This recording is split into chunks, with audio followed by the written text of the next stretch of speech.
اعوذ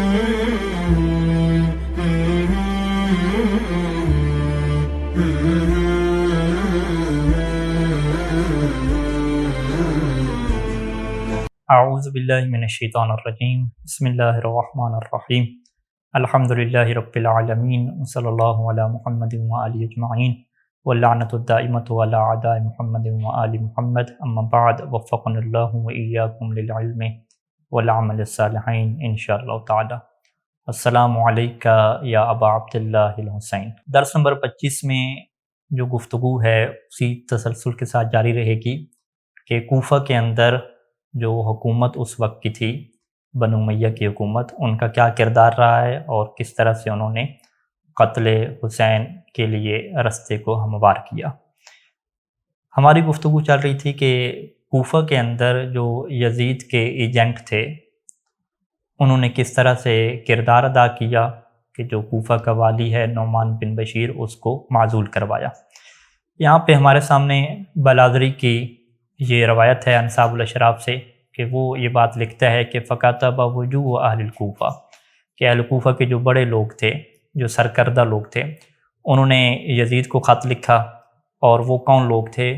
عمر بن سعد بن ابی وقاص الزہری و محمد بن الاشعث الکندی وغیرہما، یعنی مرکزی نام ان کے لیے کہ عمر بن سعد اس میں شامل ہیں، محمد بن الاشعث الکندی ہیں، اور ان کے علاوہ لوگوں نے یزید کو خط لکھے کہ مسلم آ چکے ہیں اور امام حسین علیہ السلام کی طرف لوگوں کو دعوت دے رہے ہیں، اور ساتھ یہ بات بھی لکھی کہ جو نعمان بن بشیر ہے وہ کمزور ہو چکا ہے اور اس کا معاملہ بالکل عاجز آ گیا ہے۔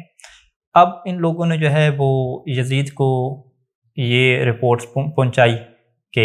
اگر کوفہ کو سنبھالنا ہے تو پھر کوئی اپنے جیسا بندہ یہاں پہ بھیجو کہ جو لوگوں کے اوپر صحیح طریقے سے سختی کرے اور جو بنو امیہ کے ایک طریقہ ہے، جو ظلم کا طریقہ ہے، اس کو جو ہے نافذ کرے۔ عمر بن سعد اور محمد بن اشعث الکندی کے حالات اور واقعات کے متعلق کچھ جاننا ضروری ہے ہمارے لیے، تاکہ ہم یہ جان سکیں کہ یہ کس طرح سے خبیث طبیعت کے لوگ تھے اور کس طرح سے اہل بیت کی دشمنی میں ان لوگوں کی پرورش ہوئی تھی۔ عمر بن سعد کون ہے؟ عمر بن سعد بن ابی وقاص جو رسول خدا صلی اللہ علیہ وآلہ وسلم کے صحابی شمار ہوتے ہیں، اس کا یہ بیٹا ہے، اور یہ جو عمر بن سعد ہے یہ قاتل امام حسین علیہ السلام کا جو مرکزی کردار ہے اس کے طور پہ جانا جاتا ہے۔ اس کی جو ولادت ہوئی ہے وہ مدینہ میں ہوئی ہے 23 ہجری کو، اور واقعہ کربلا جب 61 ہجری میں ہوا تو اس وقت اس کی عمر 38 سال جو ہے وہ بنتی ہے، 38 ایئرس اس کی عمر بنتی ہے۔ یہ جو تھا وہ بیٹا سعد بن ابی وقاص کا تھا۔ سعد بن ابی وقاص کی حیثیت کیا تھی کہ یہ اصحاب شورا میں شامل تھا، جو شورا خلافت کے لیے بنائی گئی تھی اس میں شامل تھا، اور عمر بن سعد نے اپنے والد کو سیاست میں بارہا شامل ہونے کی تاکید بھی کی اور کہا کہ اے والد، آپ جو ہے وہ اللہ کے رسول کے صحابی ہیں اور شورا کے افراد میں سے ہیں، فاحضر فإنک احق الناس بالخلافت، پس آپ حاضر ہوں کیونکہ آپ زیادہ حق رکھتے ہیں کہ لوگوں کے اوپر آپ خلافت کریں۔ تو اس نے جو ہے وہ اپنے والد کو بھی سیاست میں لانا چاہا کہ میرے والد جو ہے وہ خلیفہ بن جائیں، اس طرح کے یعنی اس کے والد کے حالات تھے۔ اور یہی عمر بن سعد ہے کہ حجر بن عدی جیسے بزرگ صحابی کے خلاف اسی نے گواہی دی کہ جس کے نتیجے میں جناب حجر کو شہید کر دیا گیا، اور اسی نے ابن زیاد کو مسلم بن عقیل کی وہ وصیت بتائی تھی کہ جو انہوں نے کہا تھا کہ میری وصیت کو راز میں رکھنا ہے۔ تو ابن زیاد نے پھر عمر بن سعد کو طعنہ دیا تھا کہ لا یخونک الامین ولکن قد یؤتم الخائن، کہ امانت دار کبھی خیانت نہیں کرتا لیکن کبھی کبھی خائن پر اعتماد بھی کر لیا جاتا ہے۔ جب ابن زیاد قتل ہو چکا کربلا کے بعد کے اگر واقعات دیکھیں تو ابن اشعث نے عمر بن سعد کو کوفہ کا گورنر بنانا چاہا، کہا کہ یہ جو عمر بن سعد ہے یہ کوفہ کا گورنر بنے گا، لیکن بنی حمدان کے بہادر نوجوان تلواریں لے کر آ گئے اور ان کی عورتیں امام حسین علیہ السلام کی یاد میں گریہ کر رہی تھیں، اور یوں یہ کوفہ کا گورنر نہیں بن سکا۔ اور پھر بعد میں جب مختار ثقفی کا غلبہ ہوا تو اس نے عمر بن سعد کو قتل کروا کر اس کا سر محمد بن حنفیہ کے پاس بھیج دیا تھا۔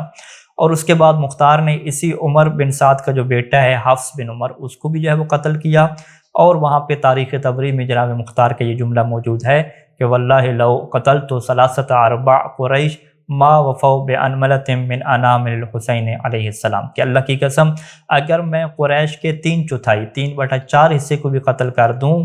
تو پھر بھی یہ حسین کی ایک انگلی کے برابر بھی نہیں ہے، یعنی حسین علیہ السلام کی ایک انگلی کا بدلہ بھی پورا اس سے نہیں ہوتا۔ یہ عمر بن سعد اہل بیت علیہ السلام کی نگاہ میں، اہل بیت علیہ السلام کے جو اصحاب ہیں ان کی نگاہ میں اس کا بہت ہی برا مقام ہے، یعنی واقعہ کربلا سے پہلے ہی اس کی بہت زیادہ بدنامی ہے، اور اہل بیت علیہ السلام کے چاہنے والے اس کو کس نام سے یاد کرتے تھے۔ تہذیب الکمال کی یہ روایت ہے،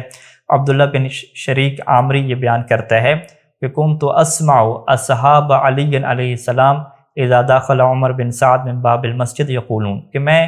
مولا علی علیہ السلام کے اصحاب سے یہ جملہ سنا کرتا تھا کہ جب عمر بن سعد مسجد میں داخل ہوتا تھا تو وہ لوگ کیا کہہ رہے ہوتے تھے، کہتے تھے کہ ھذا قاتل الحسین، یہ جو عمر بن سعد آ رہا ہے یہ امام حسین کا قاتل ہے۔ وذالک قبل ان یقتل بزمان، اور یہ اس وقت کی خبر ہے کہ جب ابھی امام حسین علیہ السلام چھوٹے تھے اور ابھی مولا علی علیہ السلام زندہ تھے، واقعہ کربلا تو بھی ہوا ہی نہیں تھا، اس سے پہلے ہی امیر المومنین اسلام کے جو اصحاب ہیں وہ اس کو قاتل حسین کہہ کر یاد کیا کرتے تھے۔ اور پھر اہل بیت علیہ السلام بھی جانتے تھے کہ یہی جو ہے وہ امام حسین علیہ السلام کا قاتل ہے۔ یہاں پہ ایک اور روایت یہ بھی تہذیب الکمال کی ہے، اور عمر بن سعد نے جب امام حسین علیہ السلام سے یہ کہا کہ یا ابا عبداللہ ان قبلنا ناسا صفہا یزعمون انی اقتلک، یعنی عمر بن سعد امام حسین علیہ السلام کا بچپن ہے، تو وہ امام حسین علیہ السلام سے کیا کہتا ہے کہ یہ جو کچھ بیوقوف لوگ ہیں ہم سے پہلے، یہ سمجھتے ہیں کہ میں آپ کو قتل کروں گا۔ فقال له الحسین علیہ السلام انہم لیسوا بصفہاء ولکنہم حلماء، کہ یہ لوگ بیوقوف نہیں ہیں، یہ لوگ صبر کر رہے ہیں، انہوں نے صبر کے دامن کو پکڑا ہوا ہے۔ اما انہ تقرعنی ان لا تأکل من بر العراق بعدی الا قلیلا، اور وہ چیز جو میری آنکھ کو ٹھنڈک کرتی ہے کہ تجھے عراق کی گندم میرے بعد نصیب نہیں ہوگی، سوائے چند عرصے کے لیے تم عراق کی گندم کھا سکو گے، اس سے زیادہ تم عراق کی گندم نہیں کھا سکو گے۔ تو امام حسین علیہ السلام نے بھی یہاں پہ اس کو اشارہ کر دیا کہ یہ جو لوگ ہیں یہ بیوقوف نہیں ہیں، اور تمہیں اگر میرا قاتل کہہ رہے ہیں تو صحیح کہہ رہے ہیں۔ خود پیغمبر اکرم صلی اللہ علیہ وآلہ وسلم اور مولا علی علیہ السلام کی زبان اقدس سے بھی ایسی ہمارے پاس روایات موجود ہیں کہ ان ہستیوں نے، خاندان اہل بیت نے بھی اس بات کو واضح طور پہ بتلا دیا تھا کہ یہی جو عمر بن سعد ہے وہ امام حسین علیہ السلام کا قاتل ہے۔ یہاں پہ ایک جو روایت ہے جس کو دلائل الامامہ میں نقل کیا،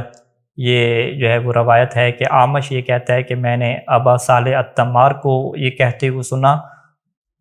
اور اس نے یہ روایت حذیفہ سے جو ہے وہ سنی ہے۔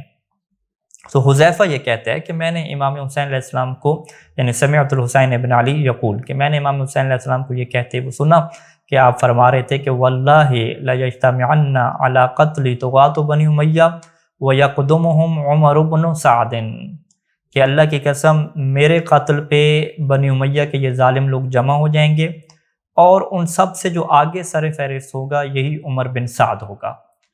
وَذَلِكَ فِي حیات النبی صلی اللہ علیہ وآلہ، اور یہ بات امام حسین کب کر رہے ہیں؟ اپنے بچپنے میں کر رہے ہیں کہ جب اللہ کے رسول صلی اللہ علیہ وآلہ وسلم ابھی اسی دنیا میں موجود ہیں۔ فقلت له، تو یہ کہتا ہے کہ میں نے امام حسین سے یہ پوچھا کہ انبأک بہذا رسول اللہ، کہ یہ جو بات آپ کر رہے ہیں کیا اس بات کی خبر اللہ کے رسول نے آپ کو دی ہے؟ تو امام نے فرمایا لا، کہ یہ خبر مجھے اللہ کے رسول نے نہیں دی۔ تو یہ پھر کہتا ہے حذیفہ کہ میں نبی کے پاس آیا اور نبی صلی اللہ علیہ وآلہ وسلم کو میں نے یہ ساری بات بتلائی، تو اللہ کے رسول نے کیا فرمایا؟ فقال علمی علمہ وعلمہ علمی، کہ حسین کا علم میرا علم ہے اور میرا علم حسین کا علم ہے۔ وَإِنَّا لَنَعْلَمُ بِالْكَائِنِ قَبْلَ كَائِنُونَتِهِ، اور ہم ہر ہونے والی بات کو اس سے پہلے ہی جانتے ہیں۔ تو یہاں پہ اللہ کے رسول نے بھی تصدیق فرما دی کہ امام حسین علیہ السلام جو فرما رہے ہیں وہ درست فرما رہے ہیں، اور وہ میرا ہی علم ہے، کیونکہ میرے علم میں اور حسین کے علم میں کوئی فرق نہیں ہے۔ تو اسی طریقے سے ہمارے پاس روایات ہیں کہ خود امیر المومنین السلام نے بھی یہ پیشن گوئی فرمائی تھی کہ یہ جو قاتل ہے عمر بن سعد ہوگا، اور یہ اسبق بن نباتہ کی روایت ہے۔ اسے جو ہے وہ نقل امالی صدوق میں کیا، بحار انوار میں نام اسی نے اس کو نقل فرمایا۔ وہ یہ کہتا ہے کہ بین امیر المؤمنین علیہ السلام یخطب الناس، کہ امیر المؤمنین علیہ السلام لوگوں کو خطبہ دے رہے تھے، اور وہ یہ فرما رہے تھے کہ سلونی قبل ان تفقدونی، کہ مجھ سے پوچھو قبل اس کے کہ تم مجھے کھو بیٹھو، میں چلا جاؤں اور میں تمہارے پاس نہ ہوں۔ فواللہ لا تسألوننی عن شیء مضى ولا عن شیء یقول الا انبأتکم بہ، اللہ کی قسم تم مجھ سے ماضی کی کوئی خبر پوچھو گے یا مستقبل کی کوئی خبر پوچھو گے، مگر یہ کہ میں تمہیں اس کے بارے میں خبر دوں گا۔ اب وہاں پہ کیا کہتے ہیں کہ یہ جو سعد بن ابی وقاص ہے، فقام علیہ سعد بن ابی وقاص، یعنی عمر بن سعد، یہ جو عمر بن سعد ہے اس کا جو والد ہے وہ کھڑا ہوا، اور وہ یہ کہتا ہے کہ یا امیر المؤمنین اخبرنی کم فی رأسی و لحیتی من شعر، کہ مجھے آپ یہ بتلائیں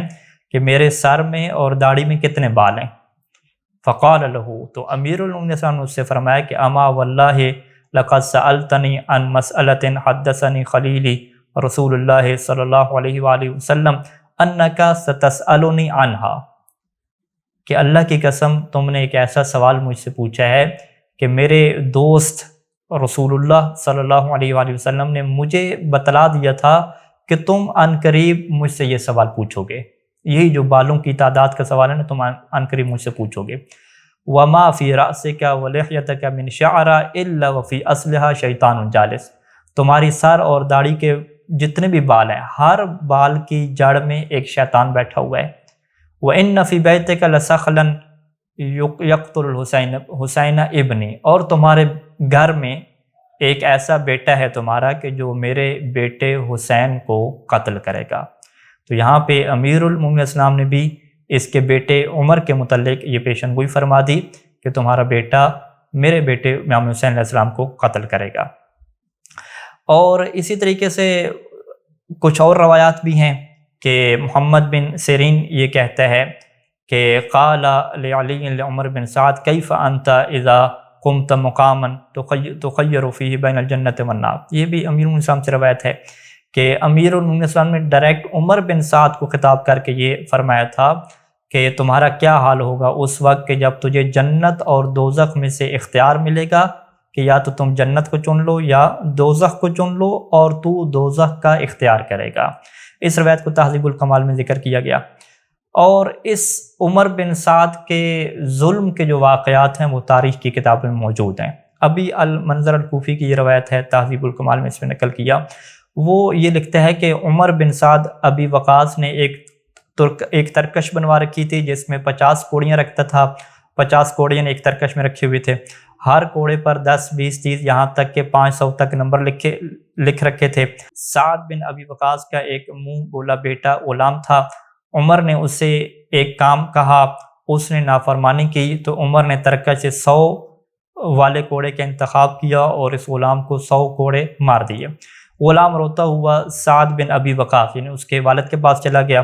خون اس کی ایڑیوں سے بہہ رہا تھا، اتنا زیادہ اس سے مارا تھا اس نے۔ تو سعد نے پوچھا کیا ہوا، غلام نے سارا ماجرا بیان کیا۔ سعد نے بد دعا دی، اے اللہ عمر کو قتل کر اور اس کا خون بھی اس کی ایڑیوں تک پہنچا دے۔ بس وہ غلام مر گیا اور پھر مختار نے عمر بن سعد کو قتل کیا اور اس طریقے سے خون اس کے جسم پہ جاری ہوا۔ اب یہاں پہ اس عمر بن سعد کے واقعات موجود ہیں، لیکن ہمیں تاریخ کا ایک اور رخ دیکھنے کو ملتا ہے کہ اہل سنت کے جو بعض رجالی ہیں جنہوں نے علم رجال کی کتابیں لکھی ہیں، جو محدثین ہیں، ان کا خاندان اہل بیت سے تعصب ہے کہ وہ عمر بن سعد کو ثقہ قرار دیتے ہیں اور اس سے باقاعدہ روایات لیتے ہیں، یعنی قاتل امام حسین علیہ السلام کو وہ اپنی کتابوں میں جگہ دیتے ہیں، اس سے قابل اعتماد بہادر شخص شمار کرتے ہیں اور اس سے روایات رسول صلی اللہ علیہ وسلم کو اخذ کرتے ہیں۔ یہ تاریخ کا ایک افسوسناک پہلو ہے۔ یہاں پہ الذہبی کی یہ عبارت سیر اعلام النبلاء میں ہے کہ وہ یہ لکھتا ہے کہ ابن سعد امیر السریہ الذین قاتل الحسین، کہ ابن سعد اس لشکر کا امیر تھا کہ جنہوں نے حسین کو قتل کیا، ثم قتل المختار، پھر مختار نے اسے قتل کر دیا تھا، وکان ذا شجاعت و اقدام، اور یہ جو ابن سعد تھا یہ بڑی شجاعت والا تھا، بڑا بہادر تھا۔ اور روال ہوا نسائی، نسائی نے جو ہے وہ اس سے روایت لی ہے، اور قتل وولدہ صبرن، اور اس کو اور اس کے بیٹے کو جو ہے وہ صبر کی حالت میں قتل جو ہے وہ کر دیا گیا۔ تو یہ جو ذہبی کے الفاظ ہیں عمر بن سعد کے متعلق، اسے جری کہنا، اسے بہادر کہنا، صبر کی حالت میں اس کا قتل ہونا، یہ دلالت کرتے ہیں اس بات پہ کہ وہ اس کی تعدیل کر رہا ہے، یعنی اس کو ثقہ کہہ رہے ہیں اور اس کو معتبر شخص وہ مانتا ہے۔ ابن عبدون العجلی کی رائے تہذیب الکمال میں یہ نقل کی گئی ہے کہ کانا عمر بن سعد یروی عن ابی احادیث، کے عمر بن سعد اپنے والد سے حدیثیں نقل کرتا تھا اور لوگوں نے اس سے روایات نقل کی ہیں۔ اس نے حسین علیہ السلام کو قتل کیا، وَهُوَ تَابِعِيٌّ ثِقَةٌ، اور یہ تابعی ہے اور ثقہ ہے، تو اس کو انہوں نے ثقہ لکھا۔ تو یہاں پہ سوچنے کا مقام ہے کہ اہل سنت کے یہ جو رجالی ہیں، یہ عمر بن سعد کو قاتل حسین علیہ السلام کو ثقہ لکھ رہے ہیں اور اس سے روایات لیتے ہیں۔ اور اس کے متعلق ابن معین کی ایک رائے ہے جو بڑی انصاف کے اوپر مبنی ہے، میزان الاعتدال میں اس کو نقل کیا کہ احمد بن زہیر یہ کہتا ہے کہ میں نے ابن معین سے یہ بات پوچھی کہ عمر بن سعد ثقہ، کہ کیا عمر بن سعد ثقہ ہے، قابل اعتماد ہے؟ تو اس نے ایک جملہ کہا، اس نے کہا کہ کیف یکون من قتل الحسین ثقۃ، کہ جو حسین کو قتل کرے وہ قابل اعتبار کیسے ہو سکتا ہے، وہ ثقہ کیسے ہو سکتا ہے؟ تو یہ جواب اس بات کو واضح کرتا ہے کہ کچھ معتدل لوگ بھی تھے کہ جو اس خبیث اور لعین انسان کو قابل اعتبار شمار نہیں کرتے تھے، لیکن اس کے برعکس کچھ ایسے علماء اہل سنت کے محدثین ہیں کہ جو اس کو قابل اعتبار شمار کرتے ہیں۔ تو یہ عمر بن سعد کے مختصر حالات ہیں، اور اسی حالات میں آپ دیکھ سکتے ہیں کہ کوفہ میں جو اس کا کردار شروع ہوتا ہے کہ مسلم بن عقیل کی شہادت کا سبب بننا اور کوفہ کے اوپر ایسے ظالم حکمران کو لے کر آنا کہ جو سب شیعوں کے لیے زندگی کو مشکل میں ڈال دیتا ہے۔ دوسرا شخص محمد بن اشعث کندی ہے کہ جو اسی عمر بن سعد کے ساتھ مل کے کوفہ میں ہوتا ہے اور یزید کا جاسوس شمار ہوتا ہے، اور یہ یزید کو خط لکھتا ہے اور وہاں پہ یہ کہتا ہے کہ نعمان بن بشیر نہیں سنبھال پا رہا، تم جو ہے وہ اپنی طرح کے کسی بندے کو، کسی ظالم انسان کو بھیجو۔ محمد بن اشعث کندی کون ہے؟ محمد بن اشعث کندی بھی تاریخ کا ایک سیاہ نام ہے، اور اس کے متعلق روایات میں اس کی مذمت میں بہت زیادہ چیزیں موجود ہیں، اور یہ اصل میں محمد بن اشعث جو ہے وہ اشعث بن قیس کا ہے، اشعث بن قیس کا بیٹا ہے، اور اس کے جو باپ ہے وہ بھی انتہائی قسم کا منافق اور فریبی شخص تھا۔ اس کے کردار کے متعلق نہج البلاغہ میں امیر المومنین علیہ السلام کے کچھ جملات کیا موجود ہیں، ما یدریک ما علیہ من ملی علیک لعنت اللہ و لعنت اللاعنین، یعنی امیر المومنین علیہ السلام کی اس کے والد کے اوپر لعنت موجود ہے کہ جملے کیا ہیں کہ تمہیں کیا خبر کہ میرے اوپر کیا ہے اور میرے لیے کیا ہے، تجھ پر اللہ کی لعنت اور لعنت کرنے والوں کی لعنت ہو، تم ایک بننے والے کے بیٹے ہو، خود بھی بننے والے ہو یعنی کپڑے بنانے والے ہو، یہ چیزیں، تم منافق ہو اور کافر کے بیٹے ہو، خدا کی قسم تمہیں ایک بار کفر نے اور ایک بار اسلام یعنی جو منافقت ہے اس نے تمہیں قیدی بنا لیا، تمہارے مال نے اور نان نسب نے تمہیں بچایا، اور وہ شخص جو اپنی قوم پر تلوار چلائے ان کی طرف موت لے کر آئے، اس کے قریب ترین ہے کہ ایسے شخص سے نفرت کی جائے اور دور والے اس پر کبھی بھروسہ نہیں کریں گے۔ تو اس طرح کی جو ہے وہ لعنت اشعث کے متعلق موجود ہے۔ محمد بن اشعث اور اس کے خاندان کی جو لعنت ہے یہ وراثتی لعنت شمار ہوتی ہے، کیونکہ یہ امیر الاسلام کے جملے ہمیں تاریخ میں ملتے ہیں جن کو تنقیح المقال میں نقل کیا گیا کہ آپ علیہ السلام نے فرمایا کہ ان اللہ لعن اقواما فسرت اللعنت فی اعقابہم منہم الاشعث، کہ اللہ تعالیٰ نے کچھ ایسی اقوام ہیں کہ جن کے اوپر لعنت کی ہے تو وہ لعنت پھر سرایت کر گئی ہے، وہ لعنت چلی ہے ان کی اولاد میں بھی چلی ہے، اور وہ کون سے لوگ کون اقوام ہیں؟ ان اقوام میں سے ایک نام اشعث کے بھی ہے کہ اشعث کے اوپر اللہ نے لعنت کیا، اور یہ لعنت پھر اس کی اولاد میں یعنی محمد بن اشعث کے اوپر بھی یہ لعنت پڑی ہے۔ تاریخی کردار میں دیکھا جائے تو اشعث بن قیس کی منافقت کا یہ عالم ہمیں ملتا ہے کہ کفر کی حالت میں یہ قیدی بنتا ہے اور پھر ظاہری طور پہ اسلام کو قبول کر لیتا ہے لیکن رہتا منافق ہے، اور امیر المومنین علی بن ابی طالب علیہ السلام کی قتل کی سازش میں یہ حصہ لیتا ہے، خارجیوں کے ساتھ یہ ساز باز اس کی چلتی ہے، اور پھر اس کا بیٹا جو محمد بن اشعث ہے وہ بھی اسی کی جو ہے وہ نقش قدم پہ چلتا ہے اور اہل بیت کے ساتھ دشمنی میں بہت آگے بڑھ جاتا ہے۔ امام حسین علیہ السلام کی قتل کی سازشوں میں محمد بن اشعث کا نام آتا ہے۔ مسلم بن عقیل کے خلاف کوفہ کی حکومت کا وفادار یہ شخص ہے، اور اسی کی بہن ہے کہ جس کا نام جعدہ بنت اشعث ہے، محمد بن اشعث اور جعدہ بنت اشعث۔ اور جعدہ بن اشعث کون ہے کہ جس نے امام حسن علیہ السلام کو زہر دے دیا تھا، اور امام حسین علیہ السلام کے شہید ہونے میں اس کی بہن کا کردار ہے۔ تو یہ دونوں بہن بھائی جو ہے وہ دشمنی اہل بیت میں بہت آگے ہیں۔ اور محمد بن اشعث جو ہے وہ انتہائی جو ہے وہ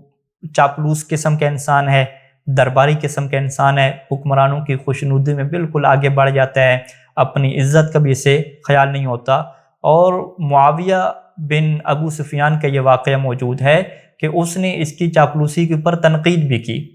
یعنی واقعہ کچھ اس طرح سے ہے کہ احنف بن قیس اور محمد بن اشعث یہ دونوں موجود تھے اور دربار کے باہر کھڑے ہوئے تھے، تو معاویہ نے احنف کو کہا کہ تم جو ہے وہ اندر آ جاؤ، اور پھر محمد بن اشعث کو کہا کہ چلو تم بھی آ جاؤ۔ تو محمد بن اشعث نے کیا کیا، بڑا تیزی سے گیا آگے کہ احنف سے بھی آگے نکل گیا، احنف سے آگے نکل کے فوراً جو ہے وہ حاضر ہو گیا۔ تو معاویہ کو یہ بات جو ہے وہ ناگوار گزری، اور اس نے محمد بن اشعث کی طرف رخ کر کے کہا کہ خدا کی قسم میں تمہیں اس سے پہلے اندر آنے کی اجازت نہیں دی تھی، میرا ارادہ تھا کہ تم اس کے بعد آؤ گے۔ جیسے ہم تمہارے معاملات کے ذمہ دار ہیں، ویسی تمہاری تہذیب اور ادب کے بھی ہم نگران ہیں۔ اپنی رفتار میں تیزی دکھانا اپنے اندر احساس کمتری کی نشانی ہے کہ تم نے یہ کیا رویہ اپنایا ہوا ہے۔ تو اس طرح کے نہیں، یہ چاپلوس انسان تھا۔ اور اس کی چاپلوسی کی تعریف میں عبید اللہ بن زیاد کے یہ جملے موجود ہیں کہ مرحباً بمن لا یستغش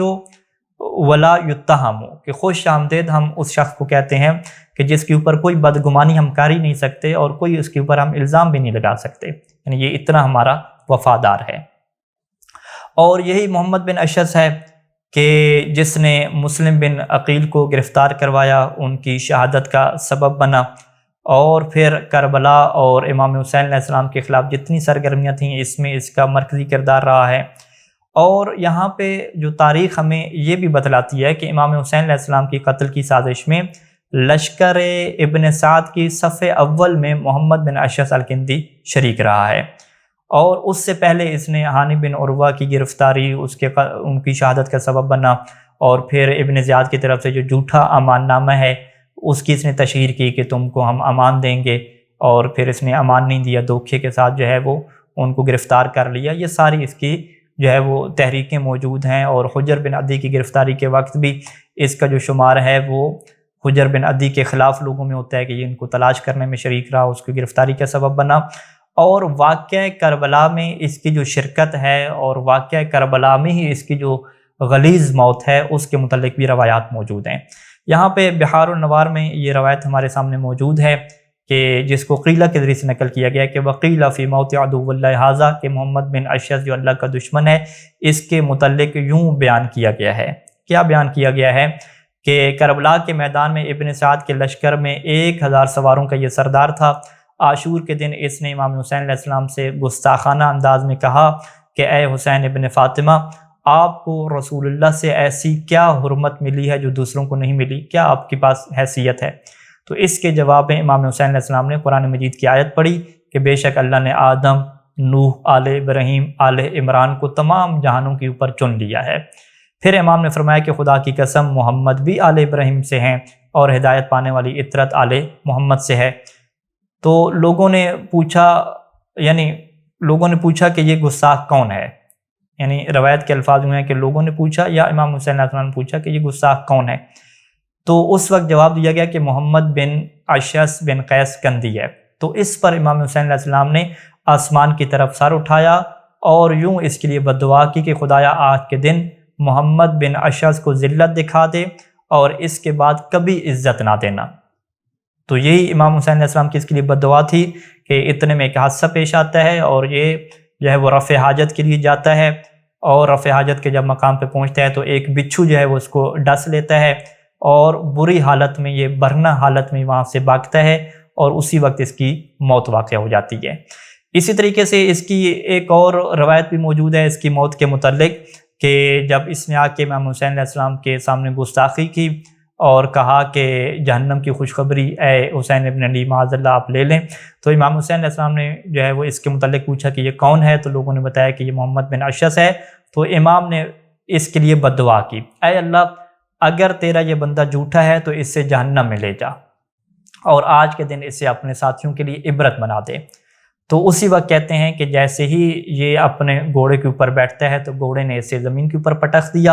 اور اس کا پاؤں رکاب میں اٹک گیا اور گھوڑے نے اسے گھسیٹ کر جو ہے وہ مار ڈالا، اور اسی موت میں جو اس کی شرمگاہ ہے وہ کٹ کر زمین کے اوپر گر گئی، اور یہ انتہائی عبرت کا نشان بن گیا لوگوں کے سامنے۔ تو اس طرح کی روایات بھی اس کے متعلق موجود ہیں کہ کربلا میں کس طریقے سے اس کا انجام ہوا اور امام حسین علیہ السلام نے کس طرح سے اسے بد دعا دی۔ لیکن یہاں پہ کچھ اور روایات بھی ہیں کہ جس کو الکامل فی التاریخ، تاریخ طبری، الاخبار التوار میں نقل کیا گیا کہ یہاں پہ جملے یہ ہیں کہ وَلَٰكِن جُلُّ الْمُؤَرِّخِينَ يَذْكُرُونَ، کہ اکثر مورخین نے اس بات کو لکھا ہے کہ محمد بن اشعث مختار کی بغاوت تک زندہ رہا، اور مختار کی بغاوت کے بعد بھی زندہ رہا اور بھاگ کر مصعب بن زبیر کے ساتھ مل گیا تھا، اور پھر مصعب اور مختار کے لشکروں کی جنگ میں یہ بندہ قتل ہوا۔ تو یہاں پہ قاموس الرجال میں علامہ تستری کی جو تحقیق ہے اس میں انہوں نے یہ بات لکھی ہے کہ جس سے یہ معلوم ہوتا ہے کہ محمد بن اشعث کربلا میں امام حسین کے خلاف جنگ میں براہ راست شریک نہیں ہوا، یعنی قاتلان امام حسین علیہ السلام میں یہ شریک ہے لیکن براہ راست یہ شریک نہیں ہوا۔ اہل سیر نے یہ ذکر کیا ہے کہ اس کا ایک بھائی تھا قیس بن اشعث، وہ کربلا کی جنگ میں شہید ہوا، تو وہاں سے یہ اشتباہ ہوا اور قیس بن اشعث کی بجائے لوگ جو ہے وہ محمد بن اشعث کو یہ کہنے لگے کہ یہ جو ہے وہ جنگ میں شریک ہوا تھا۔ تو محمد بن اشعث کی جہاں تک بات ہے تو اس نے مسلم بن عقیل کو امان دی تھی، لیکن ابن زیاد نے یہ امان قبول نہیں کی تھی، اور روز عاشورہ قیس بن اشعث نے، اس کا جو بھائی تھا قیس بن اشعث، روز عاشورہ اس نے جو ہے وہ امام حسین علیہ السلام سے کہا تھا کہ کیا آپ اپنے چچا زاد بھائیوں کی امان قبول نہیں کرتے، یعنی بنو امیہ کی طرف اشارہ کر کے کہا تھا، آپ کے ساتھ وہ صرف وہی کریں گے جو آپ پسند کریں گے اور آپ کو ان سے کوئی تکلیف نہیں پہنچے گی، یعنی یہ امان دے رہا ہے امام حسین علیہ السلام کو۔ تو امام حسین علیہ السلام نے اس سے یہ فرمایا تھا کہ تم اپنے بھائی جیسے ہو، کیا تم چاہتے ہو کہ بنو ہاشم تم سے مسلم بن عقیل کے خون سے زیادہ طلب کریں گے؟ تو یہاں سے یہ بات سامنے آتی ہے کہ مورخین کے مطابق جو کربلا میں جس کے دردناک انجام ہوتا ہے موت کا، وہ اس کا بھائی قیس ہے، جبکہ جو محمد بن اشعث ہے وہ اس طرح سے کربلا میں شریک نہیں ہوا تھا، اور بعد میں یہ مختار کے ہاتھوں جو جنگ ہوئی تھی وہاں پہ یہ مارا گیا تھا۔ تو یہ دو لوگ ہیں، محمد بن اشعث اور ادھر سے عمر بن سعد، کہ کوفہ میں ہی ان کا جو ہے وہ کردار ہے امام حسین علیہ السلام کے لیے جنگ کے حالات کو بنانے میں اور کوفہ کے حالات کو خراب کرنے میں، اور جناب مسلم بن عقیل، جناب ہانی بن عروہ اور دیگر جو امام کے چاہنے والے لوگ ہیں ان کو شدید قسم کے ظلم میں مبتلا کرنے کا انہی دو لوگوں کا کردار ہے۔ اللہ تعالیٰ ان پہ لعنت کرے۔ انشاءاللہ اگلے دروس میں مزید کوفہ کے حالات کے متعلق آپ کے سامنے کچھ باتیں رکھیں گے، اور پھر اس کے بعد دمشق کے حالات اور شام کے حالات کے متعلق دیکھیں گے کہ وہاں پہ کیا تحریکیں چل رہی ہیں۔ اللہم صلی علی محمد و آل محمد۔ السلام علیکہ یا ابا عبداللہ الحسین۔